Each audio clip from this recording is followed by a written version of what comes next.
Hey,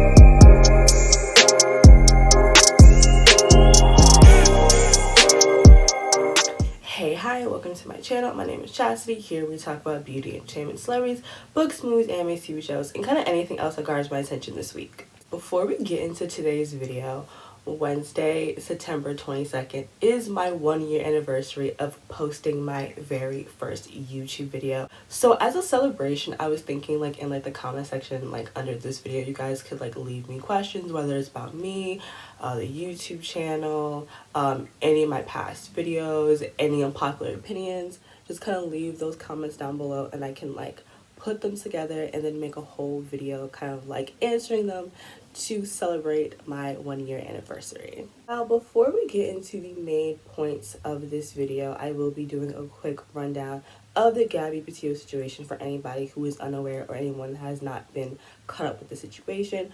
Just know that if you want a more in-depth analysis, talking about the situation, I will leave links to articles and threads that do that, because I'm not really going to sit here and do that on my channel. I'm not a true crime channel. That's not really what we do around here. So in early summer, Gabby Petito and her boyfriend Brian Laundrie decided they were wanting to do the whole van lifestyle, living in a van and traveling around the US.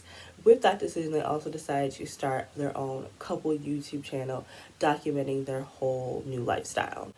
Fast forwarding to late August, early September, Brian returns to their Florida home without Gabby, obtains a lawyer, and immediately refuses to speak to authorities. Now, Gabby's mother has stated that the last time she was in contact with Gabby was on August 25th.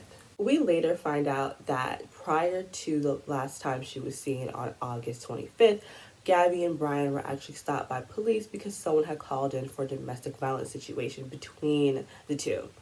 Now, there is body cam footage of the situation, and if you see it, Gabby is definitely in a very emotional place. She's crying, and she's having a very hard time breathing. It's a lot. It's a lot.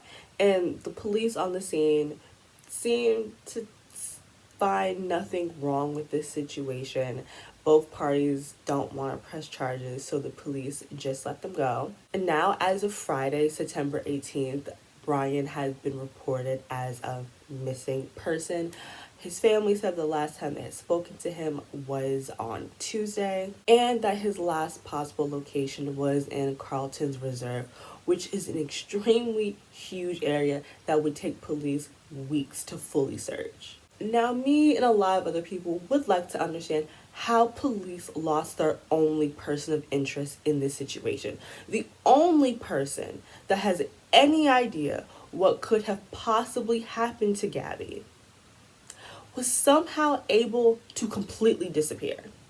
I don't understand why, because I know there is a difference between a suspect and a person of interest, but again, even if you don't believe, which I don't know how, but if you don't believe that Brian had anything to do with the disappearance of Gabby and that there was a third party, wouldn't you be concerned that said third party could cause harm to Brian? So at the barest of minimum, there should have been one police officer stationed outside of Brian's home.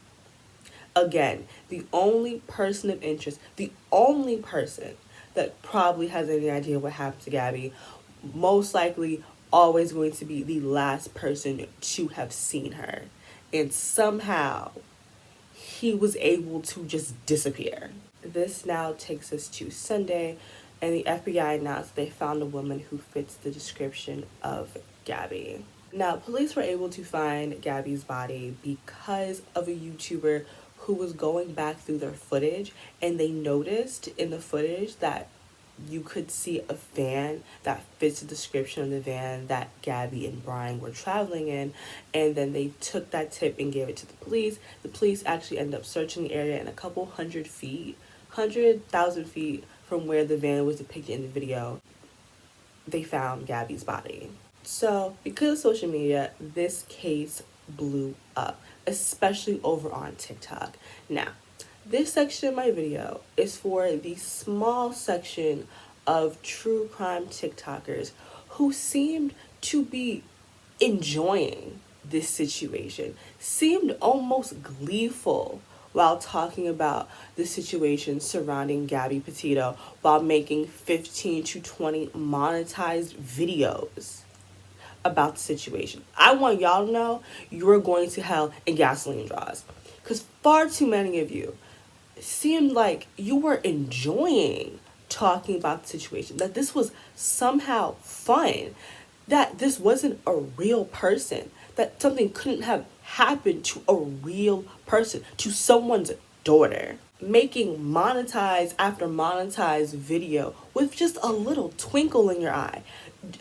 Again, because there were people who were being respectful and like putting out information and trying to help people find her, and then there were the people that were just, like I said, having far too much fun reporting on the situation. I think that section of people's reaction to this whole situation, I feel like, is a negative impact to the amount of true crime content we are consuming, because I just can't believe that there were people who were treating this like this was just like some story and not a real case about a real woman. And like the situation is a double-edged sword, because she was able to be found as quickly as she was because of social media. But again, some of you were just having far too much fun. Just living your true crime best lives. Like this was the funnest thing you've done. That don't surround my spirit. There's a way to speak about situations and not seem happy about it. Seem excited to bring it up and talk to people about it. I do believe that true crime content has desensitized a lot of people, because they were taking the humanity out of this situation and were too busy being detectives and sleuths, and again having just a little bit too much fun. Just a little bit. You seemed a little gleeful, a little excited that you could play detective. Like this wasn't a real life person. And like I was trying to maybe understand why they seem this gleeful, and I think it might be because for this generation they've not lived through a big true crime case.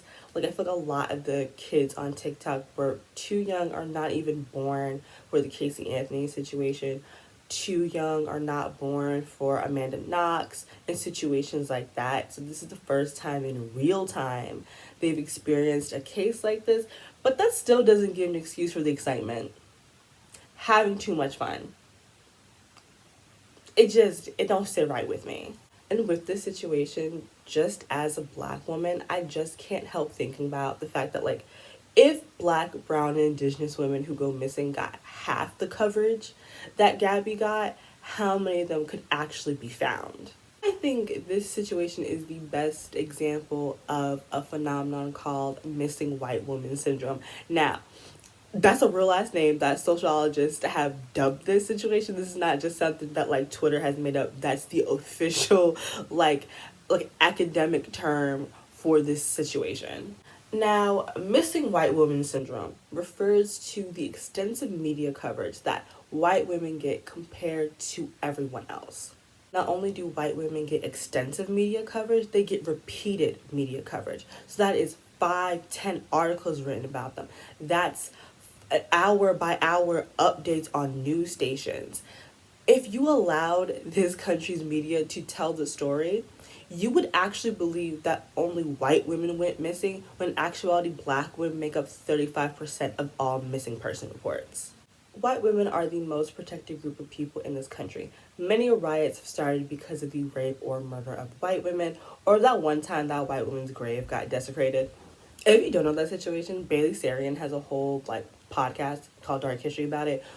A quick like rundown. In early New York City, medical students were in need of bodies to study, because at that time cadavers weren't a thing, and so they weren't told to do this, but it was heavily suggested to bring a body. And to get away with bringing bodies, they were desecrating the graves of Black slaves. And no one was doing anything about it because, Black people, who gives a fuck even in death?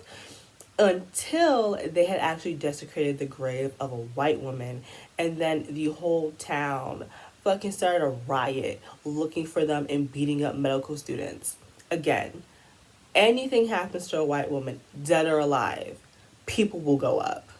If we're being honest, Twitter is the only like form of media that consistently talks about black missing people, because every other outlet just pretends like it doesn't actually happen. Political theorist Henry Giroux stated that missing white woman syndrome is a byproduct of the politics of disposability. Politics of disposability states that certain classes of people are deemed unworthy and disposable, which means these people are not worth resources, time, or empathy. And we see that in media.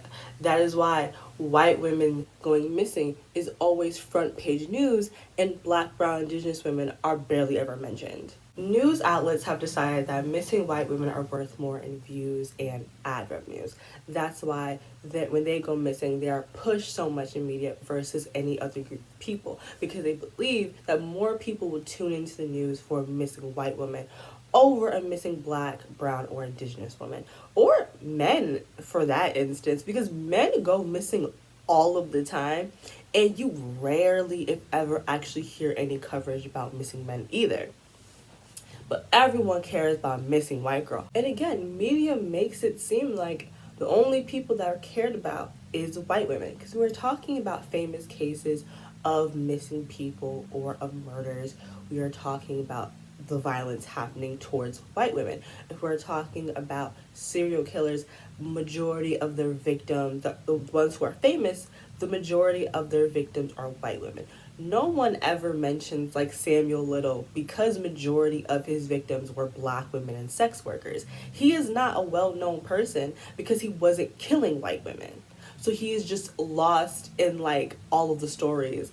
But we have like 57 like Ted Bundy movies and documentaries and shit like that, because what did he do? He killed white women. The takeaway of this video is not to say that white women deserve no coverage when they go missing. No, but there are other groups of people who could really use just a fraction of the media coverage that white women get for their cases. It is so many women could have been found much sooner if the media paid just a little bit of interest. Just a little bit. That's it. There should be equal media coverage for everyone. We all deserve media coverage. We all deserve to be spoken about and for our names to not be forgotten. And that's it for my video. What are your guys' thoughts on the whole Gabby Petito situation? What are your thoughts on that section of TikTok that seemed very excited to play internet sleuths like this wasn't a real missing person? And what are your guys' thoughts and opinions on missing white woman syndrome? As well, like I mentioned earlier, if you have any questions that you want me to answer on my 1-year anniversary, leave those in the comment section below. And the song of the day is Parmesan by Kyle Dion.